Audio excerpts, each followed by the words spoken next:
Epictetus, a titan of Stoic thought, wisely observed that we have 2 ears and 1 mouth so that we can listen twice as much as we speak. Such simplicity in words, yet profound in its implications about the very nature of our conversation. Stoicism, with its myriad teachings, offers a compass guiding us towards meaningful and balanced interactions. But within its vast teachings lie nuances, subtleties often overshadowed by the more renowned lessons. Today we embark on a journey to uncover 7 subjects that might be prudent to sidestep in our dialogues.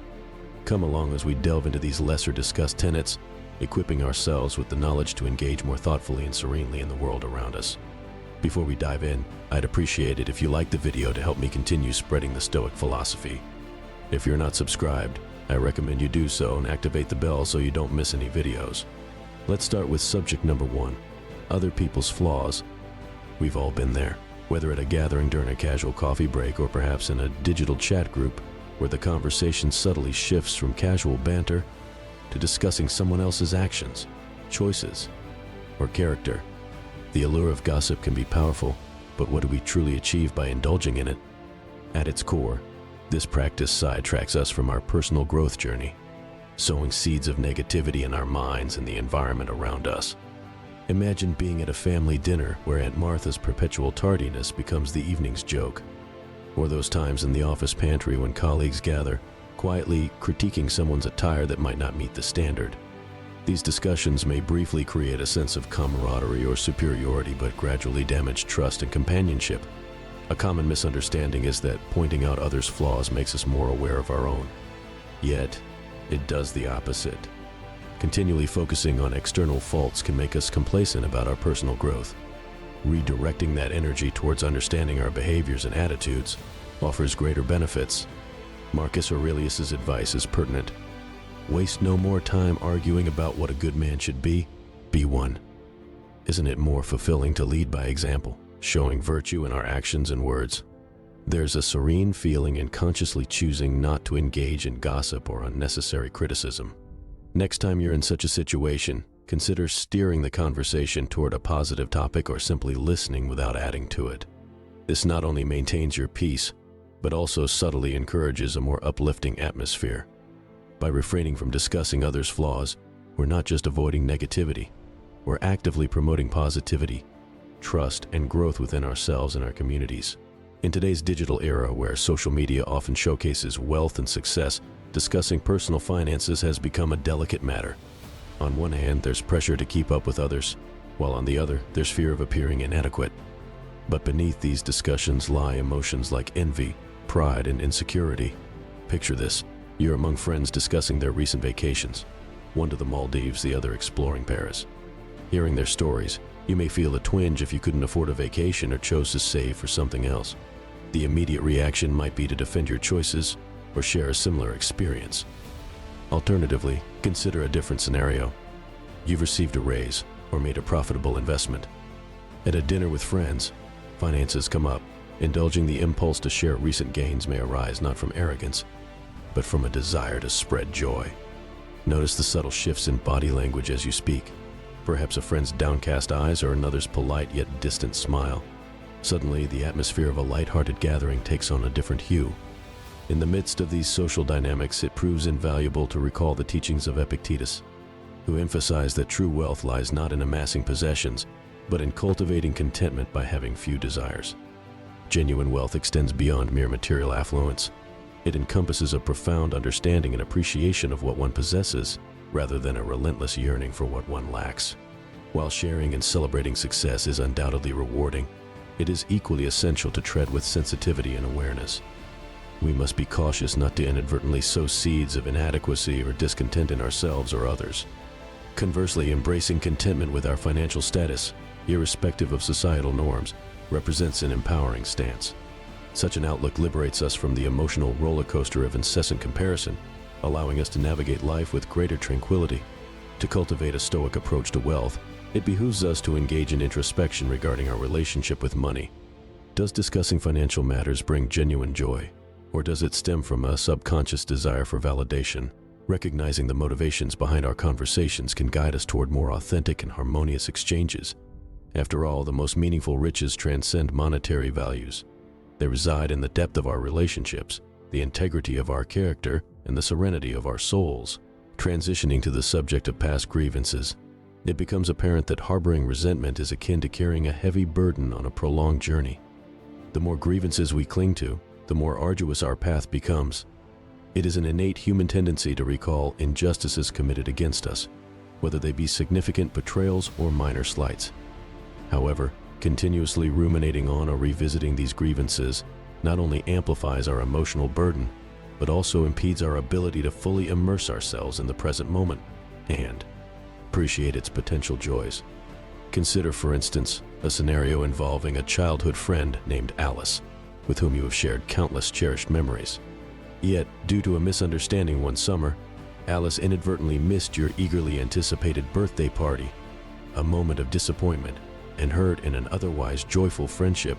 Over the passing years, you've accumulated numerous joyous occasions, yet each time you both reunite, the lingering specter of that missed party overshadows the present. Instead of reveling in your current friendship and shared bond, conversations invariably circle back to that singular grievance, impeding the relationship's potential for further growth. It is in navigating these emotions that recalling the wisdom of Seneca may provide valuable perspective. Seneca proposes that the most potent antidote to anger is delay.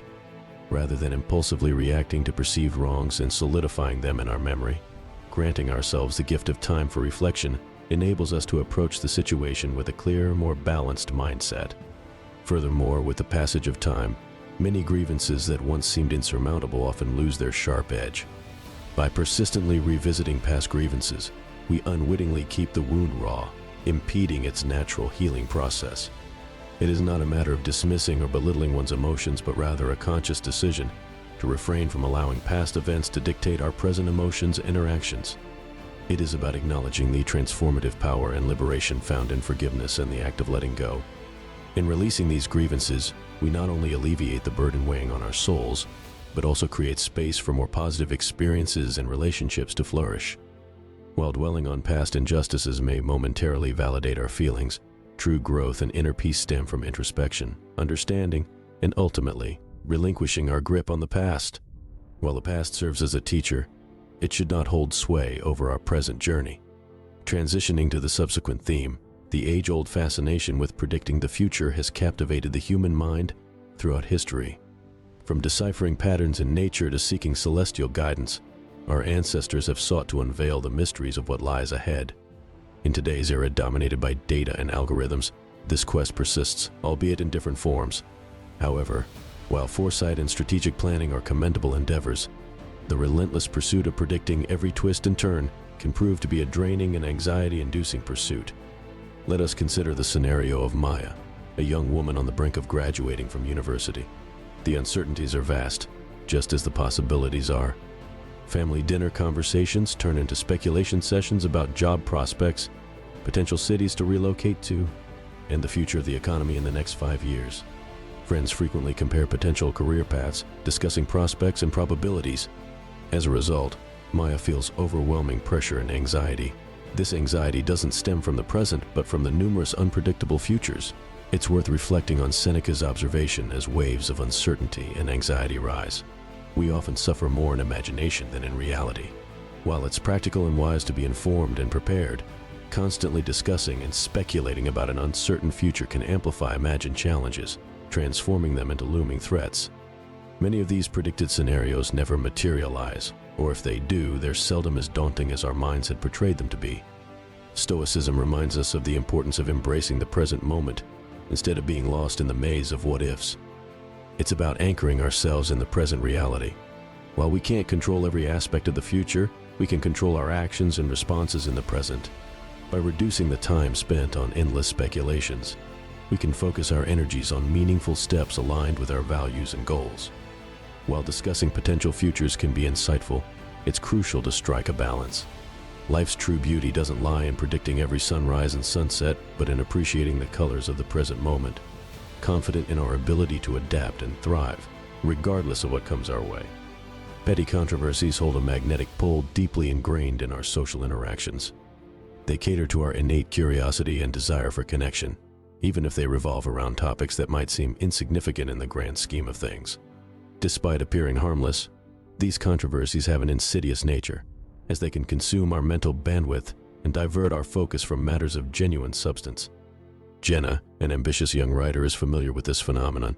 On a bright Sunday morning, as she sits down with a fresh cup of coffee to work on her novel, a buzzing notification grabs her attention. A trending topic on social media, a debate over a celebrity's new hairstyle. Reading a comment, then another, she formulates a reply, and soon finds herself descending down a rabbit hole of opinions and counter-opinions. Hours later, the page intended to fill with her creativity remains blank, her initial enthusiasm a distant memory. Extrapolating from Jenna's experience, it's easy to see the broader implications. These minor distractions, if allowed to persist, can accumulate, morphing into significant obstacles in our personal and professional lives.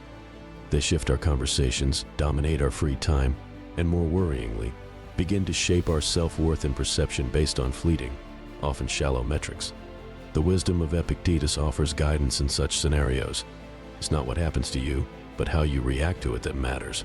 This sentiment reminds us that while we cannot always control the influx of controversies in our environment, we hold the reins when it comes to our engagement.